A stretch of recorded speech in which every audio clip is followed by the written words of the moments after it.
Hi everyone, thanks for checking in with the channel here. Today's cook we're going to do smoked meatloaf. Now, I can already hear the groans from here. You probably might not be a fan of meatloaf, but I actually get a lot of people who ask me about this. And it's certainly a wonderful way to take the flavor of your favorite meatloaf and really dial it up. The smoker is just a fantastic way to cook it, and I'm going to show you how I go about doing that. So before we get too far into it, we're going to start talking about the star of the show, and that's going to be our meat mix. And yes, mix. Here we have our regular 80-20. You don't want to go with the leanest meat available because, the fat is going to help keep your meat juicy and flavorful. So in addition to the 80-20, we also have ground pork and veal. So, if you don't like veal, no judgment passed. You're missing out. It really adds a nice, very rich, flavorful texture to your meatloaf. You're kind of missing out, but hey, if you don't want to do that, that's up to you. But anyways, even ratio, 1 pound, 1 pound, 1 pound. If you want to skip the veal, just do 50-50 pork and beef. So, we're going to start off by giving these a light season. We're going to use kosher salt and coarse black pepper.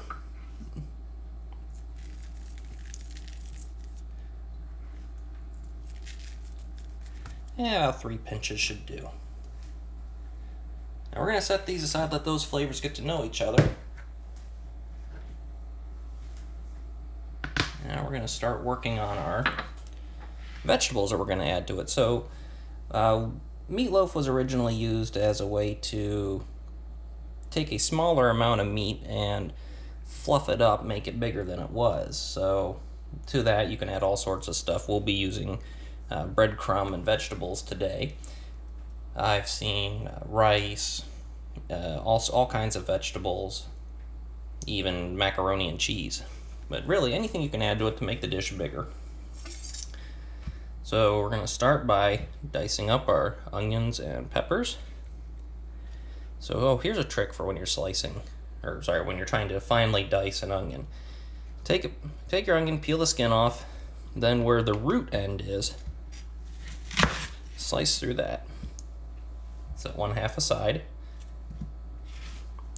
Now we got the root end here. You take the flat of our knife, and we're going to cut back towards us. Now, you don't go all the way through. Just kind of as far as you can without slicing all the way through. And you'll get 3 to 4 passes depending how thick your onion is. Next, we're going to rotate it. And seeing where this last layer of the onion comes across, we're going to try to cut as close to that as we can without going all the way through it.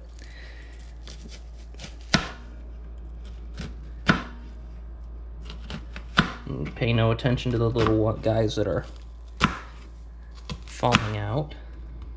I'm going to rotate it again, and this time I'm going to curl my fingers underneath. So if you're out here and you're chopping, you can chop your finger. But if you curl your fingers under, when that blade runs up against your hand, you're not going to hurt yourself. So then we're going to take... Now we're going to cut it just like this.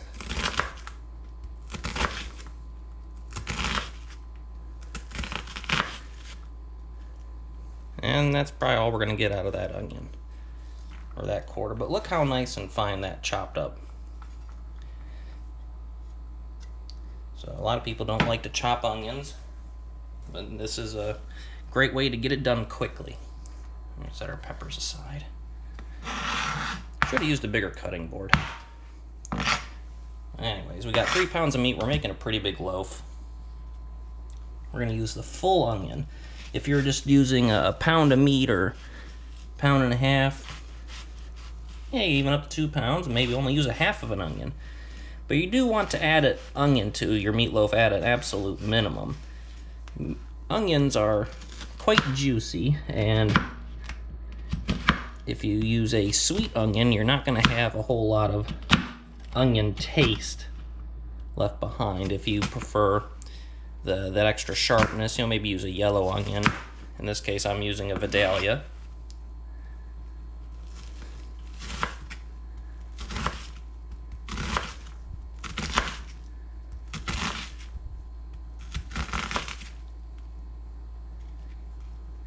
And again, that's all the more I'm going to get out of that.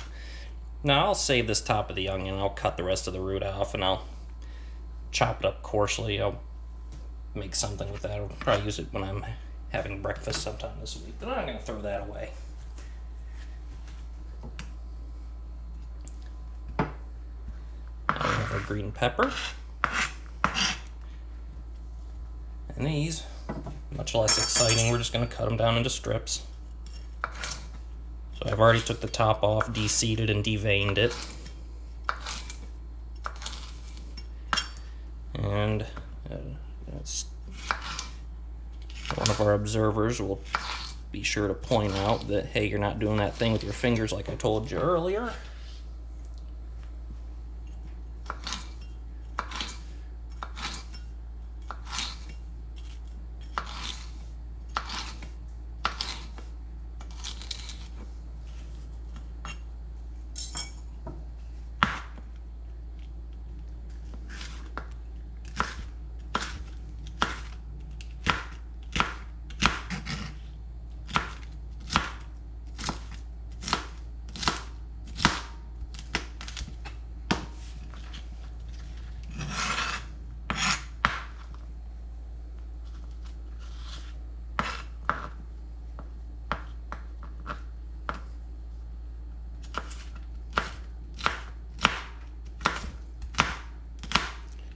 Just gonna give them a nice little chop.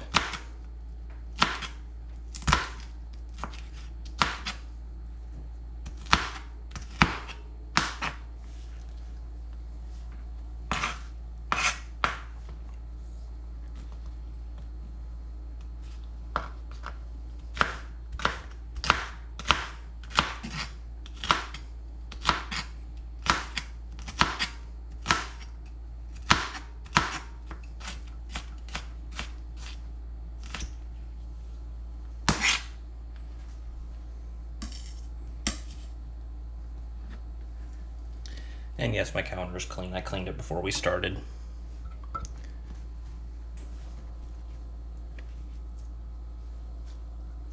We're going to set 2 of the nice cloves of garlic aside. Now we're going to wander on over to our stove where I have some neutral oil. I'm using grapeseed today. Have that preheating. And we're going to give a light saute to these vegetables. We don't want...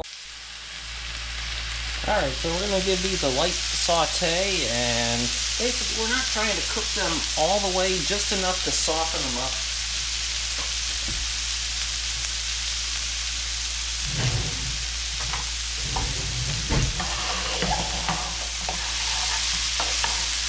In the pan, we just have a neutral oil. Now, I'm not using butter because butter has a tendency to burn when you do your saute, so just use oil.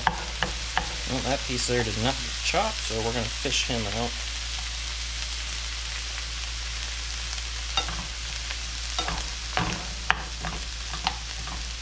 Look at that, nicely diced. Yeah, some chunks are a little bigger than others. It's alright, we're making meatloaf.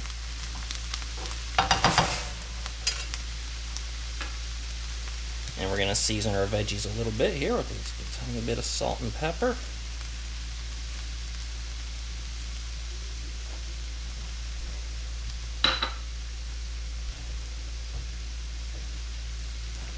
Okay, and we're going to let that go, and we'll see you back in a few minutes. Nobody wants to watch onion saute.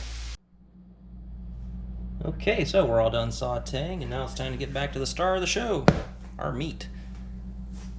So, to this, we're going to add 2 toes of fresh garlic.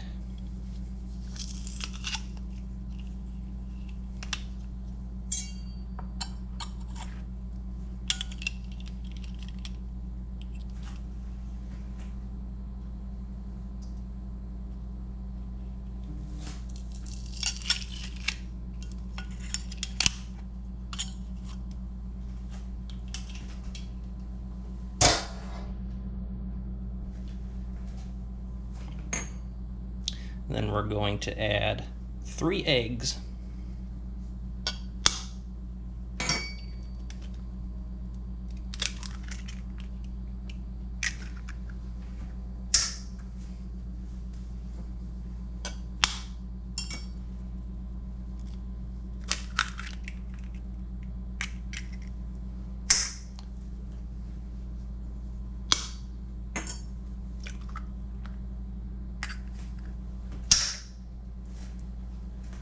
Our sauteed vegetables.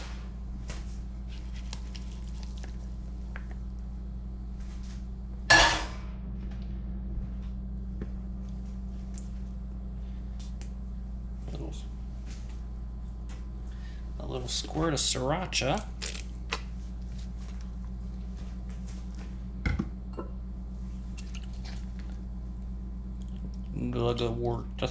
Worcestershire. So when you pronounce that word, you don't pronounce the R, the C, or the E. Allegedly. I don't know anybody that cares that much. Into this, we're going to give it a nice little hand mix. And yes, those veggies are hot. Don't be afraid to get right in there.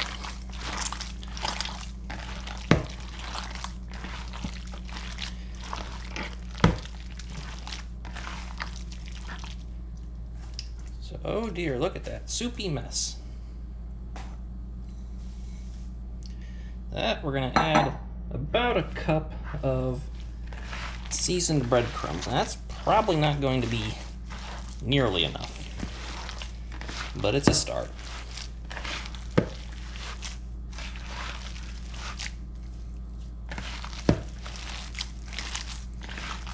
See how the breadcrumbs are starting to dry that out. So just keep on folding and mixing.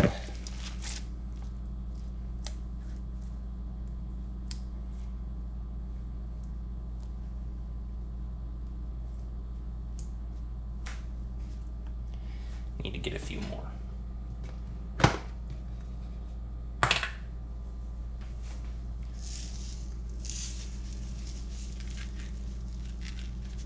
And no, I don't typically measure things.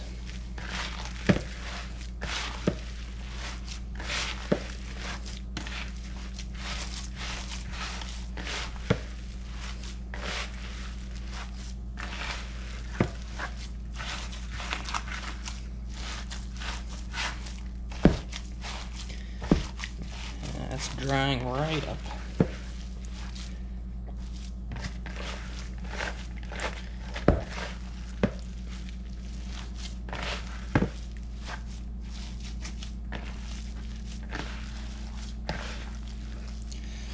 Just keep mixing, just keep mixing.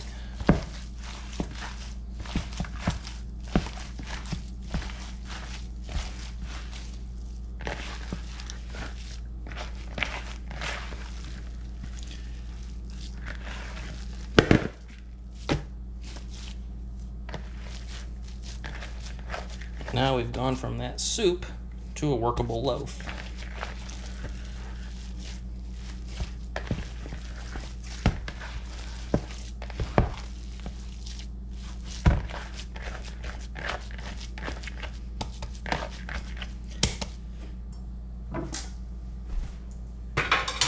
Now we're about ready to turn that out. So when you make meatloaf, don't put it in a bread pan.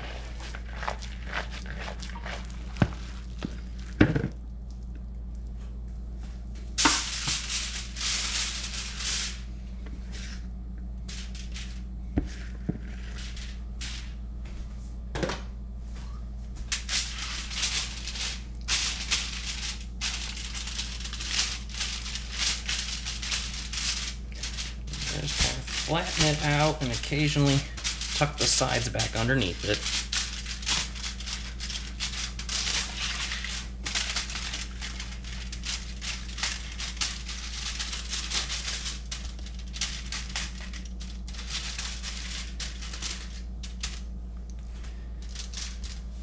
And there you have it. So off camera, what I'm going to do, I'm going to trim the excess aluminum foil out from around this, and then we're going to get ready to transfer it over to the smoker. See you in a few minutes. Okay, we got our smoker set up for indirect cooking, and we're holding pretty steadily at 225. We have our temperature probe slid in, and now we're going to grab hold of the edge of this foil.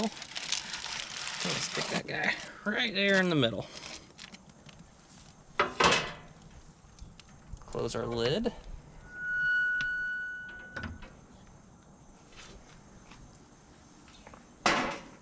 And we will check back in about an hour.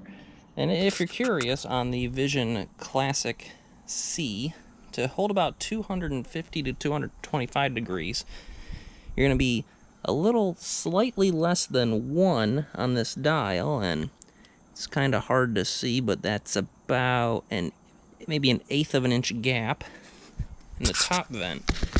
And your bottom vent, you're going to have about 3 rows of these air holes.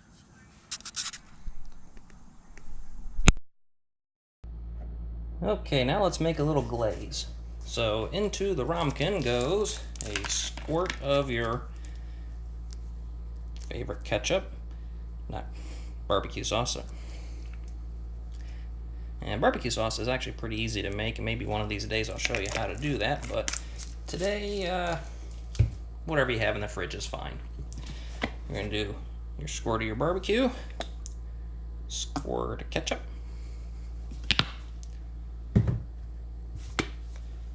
some grape jam,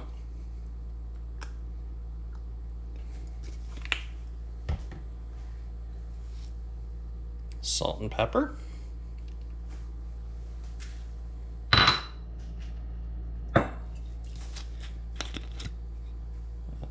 tiny bit of balsamic vinegar, and a dash of paprika.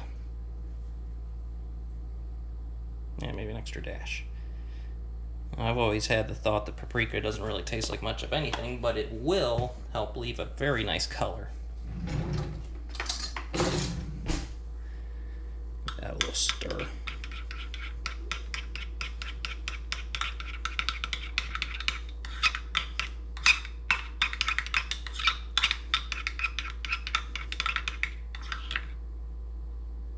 Oh yeah, that's gonna be nice. Let's try a little taste. Yep, that is gonna be good.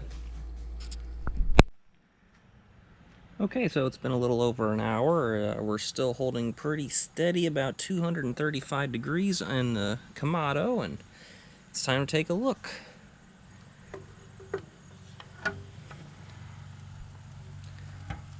Ooh, that's looking nice. So now we're going to take our glaze that we made a little earlier. We're going to give it a nice little coating.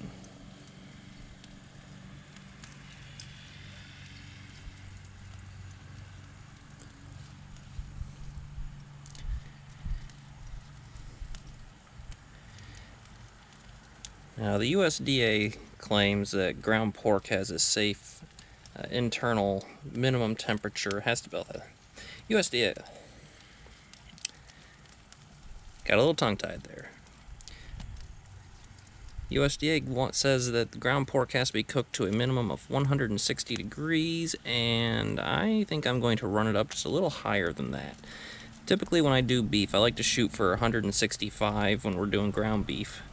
But the pork, I still get a little uneasy about that. I want it to be done up around 170. Currently we're reading 132 in the middle, and it's coming along quite nicely. It's actually cooking a little faster than I expected it to, but hey, that's how it goes sometimes. We're going to shut her down. We'll check back in another half an hour. And time for another look. Coming along nice. According to the thermometer that we leave in, we're about 149, 150 internal. So now we're going to stab it a few times with an instant read and see what it's saying. And 145. 150, and that end's a little thinner. I didn't do a very good job bunching it all up, but that's alright. So, not too terribly far off, but we'll make sure that before we decide to finally pull it off the grill that we're at our safe temperature, or at least well beyond it. The second reason that I want to cook it a little past the 160 mark is that it's gonna hold together a lot better. We gotta be able to slice it. If it's too soft, yeah, it's gonna be nice and juicy, but it's probably gonna crumble. Let's give another little paint.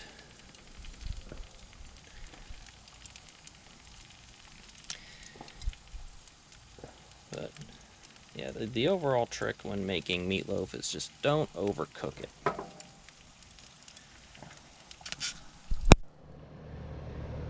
Okay, time for our third look.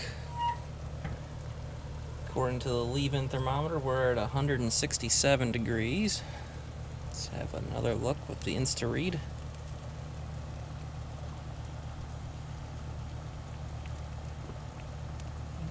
One 67, 164, 180. So yeah, we're right where we need to be. So I'm not gonna glaze it this time. Instead, we're just gonna add a little bit of fresh grated cheddar cheese.